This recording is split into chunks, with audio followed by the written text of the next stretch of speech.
Okay, तो next topic की तरफ बढ़ते हैं विच इज़ ग्लाइकोलाइसिस। ग्लाइकोलाइसिस से बेसिकली मोस्ट इम्पॉर्टेंट ये यहाँ से चैप्टर एक तरह से शुरू हो रहा है, तो इसको ध्यान से समझना क्योंकि जितने भी आगे पाथवेज आएंगे वो यहीं से लिंक्ड अप होंगे।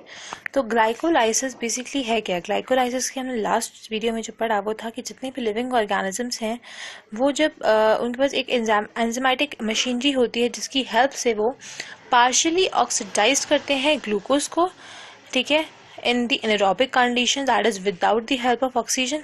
तो इस ब्रेकडाउन को ग्लूकोज की जो कि पायरुविक एसिड में कन्वर्ट होता है उसको हम लोग कहते हैं glycolysis. As the name suggest glycolysis, जिसमें glyco means glucose and lysis means splitting. तो जब ग्लूकोज की स्प्लिटिंग होती है उसको हम लोग ग्लाइकोलाइसिस कहते हैं, जो कि पार्शियली स्प्लिटिंग है actually. The first point is glycolysis is also called the EMP pathway. Basically जो ये स्कीम थी वो गुस्ताव एम्बेडेन, ऑटो मेयरहॉफ एंड जे प्रानस के द्वारा दी गई थी, जिसकी वजह से ग्लाइकोलाइसिस को EMP पाथवे भी कहा जाता है, ठीक है। और इन anaerobic organisms glycolysis is equal only process of respiration. Anaerobic organisms में जो ग्लाइकोलाइसिस है वही एक प्रोसेस है रेस्पिरेशन का, ठीक है, जो कि एनारोबिक कंडीशंस में होता है। और जो ग्लाइकोलाइसिस है कहाँ पे होता है, बेसिकली कहाँ पे अकर होता है ये जो प्रोसेस है, that is in cytoplasm of the cell. Cytoplasm में होता है ग्लाइकोलाइसिस, ठीक है। और जो ग्लूकोज जब पार्शियली ऑक्सीडाइज होता है तो देता है 2 मॉलिक्यूल्स ऑफ पायरुविक एसिड, ठीक है, 2 मॉलिक्यूल्स ऑफ पायरुविक एसिड। और जो ग्लूकोज है बेसिकली ग्लूकोज कहाँ से मिलता है, सुक्रोज से, we can say, because sucrose is the end product of the photosynthesis। और आगे बढ़ते हैं, अब साइकिल, बेसिक साइकिल देख लेते हैं इसकी, जो कि इम्पोर्टेंट है। ओके, हियर वी गो, ये हमारी साइकिल है ग्लाइकोलाइसिस की, तो इसको थोड़ा समझने की कोशिश करते हैं, इसको समझते हैं। तो बेसिकली इसमें एक चीज़ ध्यान रखना, आपको जो हर पॉइंट पे ध्यान रखनी है कि कहाँ पे एटीपी यूटिलाइज हो रही है, कहाँ पे एटीपी फॉर्म्ड हो रही है, कहाँ पे एनएडीएच फॉर्म्ड हो रहा है, ये हम लोगों को ध्यान रखना है। तो जो एटीपी यूटिलाइज बेसिकली यहाँ पे जो एनएडीएच वो यूज़ नहीं किया जा रहा तो फॉर्म्ड हो रहा है। तो बेसिकली यहाँ पे जो एटीपी है हमारा, जिस तरह से ये दिखाया है ना एरो टाइप में, यहाँ पे एटीपी यूटिलाइज हो रहा है और जहाँ पे एटीपी फॉर्म्ड होगा वहाँ पे एनर्जी यील्डिंग प्रोसेस लिखा है मैंने, वो ध्यान रखना आप। और जो एनएडीएच यहाँ पे यूटिलाइज नहीं हो रहा है, इस पूरे प्रोसेस में फॉर्म्ड हो रहा है, तो एक चीज़ ये ध्यान रखनी है, ठीक है। तो अब शुरुआत करते हैं हम लोग सुक्रोज से। सुक्रोज बेसिकली हमारा एंड प्रोडक्ट है फोटोसिंथेसिस का। तो और जब वो सुक्रोज के ऊपर जब एंजाइम इन्वर्टेज एक्ट करता है तो ग्लूकोज मिलता है हम लोगों को। फिर ग्लूकोज जो है, ग्लूकोज के ऊपर ग्लूकोज का जब फॉस्फोराइलेशन किया जाता है, ठीक है, in the presence of enzyme hexokinase, और जिसकी वजह से एटीपी जो यहाँ पे यूज किया जाता है, फॉस्फोराइलेशन में एटीपी यूज होता है, ये हमें पता है। तो एटीपी यूज किया जाता है जिसकी वजह से बनता है ग्लूकोज 6 फॉस्फेट। पहले सुक्रोज था, सुक्रोज से ग्लूकोज बना, ग्लूकोज से ग्लूकोज 6 फॉस्फेट बना, ठीक है। हेक्सोकाइनेज एंजाइम यूज हो रहे हैं यहाँ पे, ठीक है। आगे है ग्लूकोज 6 फॉस्फेट। ग्लूकोज 6 फॉस्फेट से जब फ्रक्टोज 6 फॉस्फेट बनता है with the help of isomerisation. Isomerisation हम लोग ने पढ़ा था कि आइसोमराइजेशन बेसिकली जो मॉलिक्यूल का स्ट्रक्चर है या पोजीशन है वो चेंज कर दी जाती है, ठीक है, और उसे हम कहते हैं आइसोमराइजेशन। तो इस with the help of enzyme phosphohexose isomerase, phosphohexo isomerase इस पे एक्ट करता है, जिसकी वजह से ग्लूकोज 6 फॉस्फेट से क्या बन जाता है, फ्रक्टोज 6 फॉस्फेट। पहले सुक्रोज, फिर ग्लूकोज 6 फॉस्फेट, फिर फ्रक्टोज 6 फॉस्फेट। फ्रक्टोज 6 फॉस्फेट का अगेन फॉस्फोराइलेशन होता है, जिसकी वजह से एटीपी यहाँ पे यूटिलाइज हुआ। यहाँ पे 2 जगह एटीपी अब यूज हो गया, एक ग्लूकोज 6 फॉस्फेट बनाने में, एक फ्रक्टोज 1,6,5 बिस फॉस्फेट बनाने में। तो इसमें जो एंजाइम यूज हुआ वो है फॉस्फोफ्रक्टोकाइनेज, ठीक है। फ्रक्टोज 6 फॉस्फेट से फ्रक्टोज 1,6 बिस फॉस्फेट बना, जिसमें जो एंजाइम जो यूज किया गया वो है फॉस्फोफ्रक्टोकाइनेज। एक चीज ध्यान रखना, अभी तक जितने भी ये जो था ये मैक्रोमोलिक्यूल था, ये 6 कार्बन यूज होते जा रहे हैं अभी तक फ्रक्टोज 1,6 बिस फॉस्फेट तक। अब फिर ये जो फ्रक्टोज 1,6 बिस फॉस्फेट है वो कुछ कंडीशंस में स्प्लिट होता है। उसको स्प्लिट होने से क्या बनता है, एक बनता है 3 फॉस्फोग्लिसरल्डिहाइड, जो कि PGL है हमारा, ये 3 कार्बन कंपाउंड है। दूसरा बनता है डाइहाइड्रोक्सी फॉस्फेट, जो कि ये भी 3 कार्बन कंपाउंड है। बेसिकली दोनों सेम ही है, बट थोड़ी सी पोजीशन का फर्क है। एल्डिहाइड है यहाँ पे, ठीक है। और यहाँ ये थोड़ा सा डिफरेंस है इसका बेसिकली। और क्या कहते हैं, जब ये मतलब कुछ कंडीशन में ये टॉटोमराइजेशन उनका होता है जिसकी वजह से जो है ये पीजीएल में ही स्प्लिट हो जाता है। ठीक है। अब यहाँ से पीजीएल से बनता है बीपीजीए विद दी ओके। जो ये पीजीएल है ना, इनके पास दो रिड्यूसिंग इक्विवेलेंट्स होते हैं जो कि in the form of hydrogen यहाँ से मतलब लीव कर दिए जाते हैं। जो पीजीएल ने जब हाइड्रोजन को लीव किया तो वो कहाँ पे NAD+ वहाँ पे पहले से ही प्रेजेंट था, तो वो H+ को गेन अप कर लेता है और NADH फॉर्म्ड हो जाता है हमारा। ठीक है। और जो यहाँ इसका फॉस्फेट ग्रुप है, फॉस्फोग्लिसरॉल्डिहाइड का जो फॉस्फेट ग्रुप है, जब बीपी फिर अटैच होता है इसके साथ और जिसके बन जाता है हमारा बीपीजीए। ठीक है। अब जो बीपीजीए हमारा बना उसका जो है जो एंजाइम उस पर एक्ट करता है फॉस्फोग्लिसरेट काइनेज। फॉस्फोग्लिसरेट काइनेज जो है हमारा जो एंजाइम है वो इसके साथ बीपीजीए के साथ रिएक्ट करता है, जिसकी वजह से हमारा पीजीए बन जाता है। ये ध्यान रखना, जो फर्स्ट एनर्जी यील्डिंग प्रोसेस है वो होता है बीपीजीए को कन्वर्ट करने में पीजीए में। ठीक है। एनर्जी यील्डिंग प्रोसेस, यहाँ पे हमें एटीपी मिल रहे हैं। अच्छा, कितने मॉलिक्यूल्स ऑफ एटीपी मिलेंगे ये चीज पूछनी थी।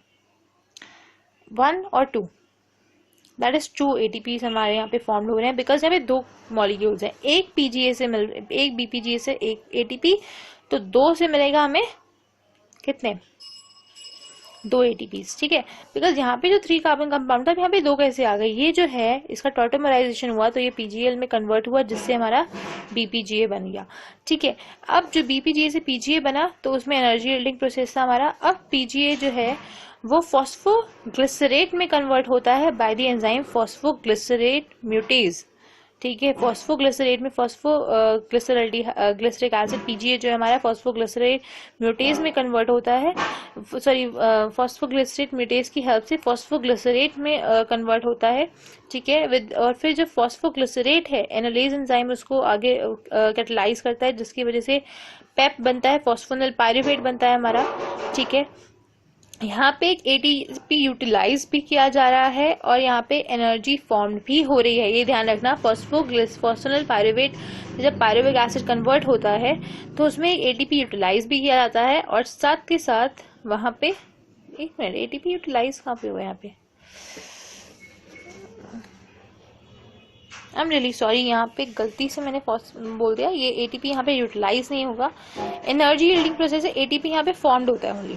ठीक है। ये काट देती हूँ मैं। तो ये चीज आपको समझ में आई कि मतलब ये फॉस्फोनिल पायरुवेट जब पायरुवेट काइनेज इस पे एक्ट करता है तो इसकी वजह से पायरुविक एसिड बनते हैं हमारे 2 मॉलिक्यूल्स ऑफ पायरुविक एसिड। और अब ये बात करते हैं कि कितने जो एटीपी हमारे यूटिलाइज किए गए, कितने फॉर्म किए गए। तो इसमें है कि 2 एटीपी यूटिलाइज हुए हमारे 2 स्टेप्स में, from glucose to glucose 6 phosphate में। ओके। और from fructose 6 phosphate to fructose 1,6,5 bis phosphate में, यहाँ पे 2 एटीपी यूटिलाइज किए गए। ओके। 2 NADPH फॉर्म्ड हुए, 3 फॉस्फोग्लिसरॉल्डिहाइड यहाँ पे। ठीक है। और 4 जो ATP हमारे फॉर्म्ड हुए from BPGA to PGA, BPGA से PGA में 2 यहाँ पे ATP फॉर्म्ड हुए, 2 हमारे फॉर्म्ड हुए पेप टू पायरुविक एसिड में यहाँ पे। ठीक है। 2 क्योंकि 2 मॉलिक्यूल से इस वजह से 2 ATP फॉर्म्ड हुए, तो टोटल कितने हो गए, 4 ATPs हमारे फॉर्म्ड हुए। ये ध्यान रखना। एक बार रिकाप ले लेते हैं इसका। सुक्रोज से ग्लूकोज में कन्वर्ट हुआ, जो सुक्रोज है हमारा ग्लूकोज में कन्वर्ट हुआ by the enzyme invertase. Glucose से ग्लूकोज 6 फॉस्फेट में कन्वर्ट हुआ, फॉस्फोराइलेशन हुआ उसका, जिसकी वजह से एटीपी यूटिलाइज किया गया विद द एंजाइम हेक्सोकाइनेज। फिर ग्लूकोज 6 फॉस्फेट से फ्रक्टोज 6 फॉस्फेट में कन्वर्ट हुआ, आइसोमराइजेशन हुआ उसका। ठीक है। फिर फ्रक्टोज 6 फॉस्फेट से बना फ्रक्टोज 1,6 बिस फॉस्फेट जिसमें एटीपी यूटिलाइज हुआ, फॉस्फोराइलेशन हुआ बेसिकली इसमें।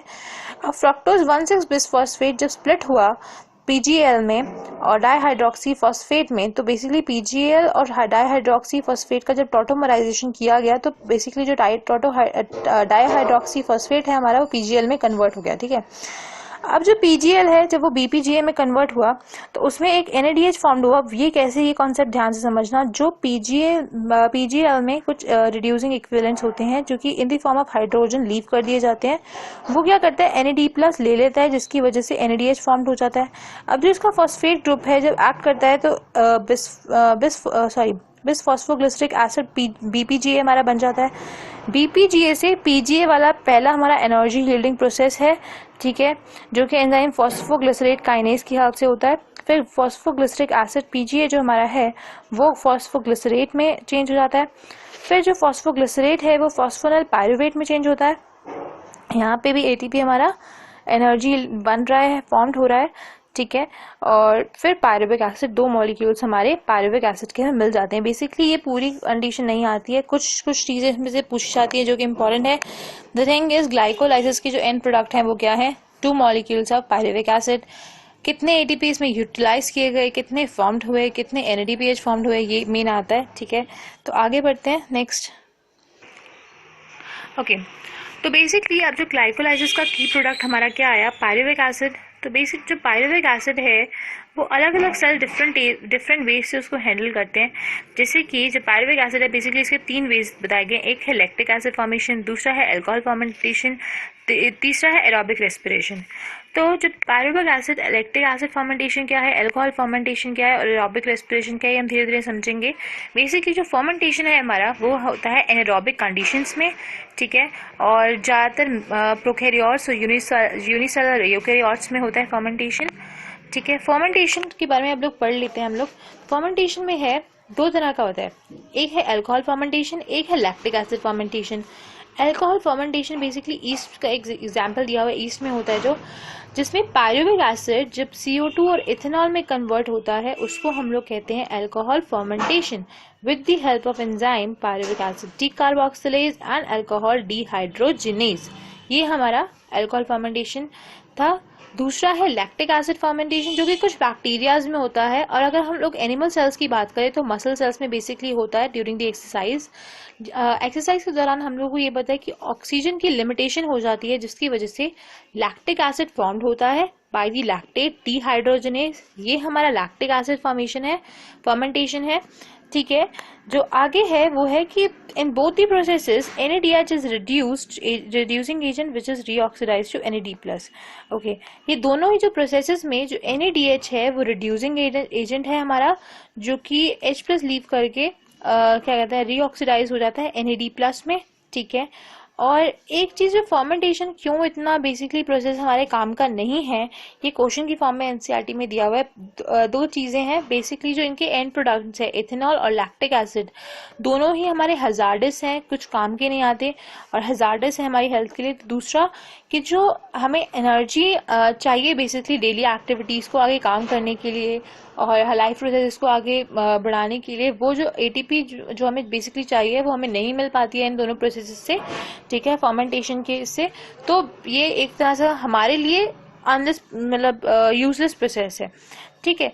तो आगे जो बेसिकली अब जो उम्मीदें टिकी हैं वो हमारा एरोबिक रेस्पिरेशन, जिसमें हमें अमाउंट ऑफ जो हमें एटीपी चाहिए बेसिकली वो हमें मिल जाए, ठीक है। तो एरोबिक रेस्पिरेशन में हम बेसिकली 2 पाथवेज के बारे में पढ़ेंगे, एक है ETS and the second is Krebs cycle which is most important. तो बट ये भी इंपॉर्टेंट है, ग्लाइकोलाइसिस से टर्म शुरू हुई है, NADH फॉर्मेशन, एटीपी कितने यूटिलाइज किए जा रहे हैं, कितने फॉर्म्ड हो रहे हैं, ये आपको पता होना चाहिए। It can be comes in the MCQs in each exam. So the next is अब हम लोग जो पढ़ेंगे वो एरोबिक रेस्पिरेशन के बारे में पढ़ेंगे नेक्स्ट वीडियो में। So stay tuned and thanks for watching. If you liked the video, please like, share and subscribe.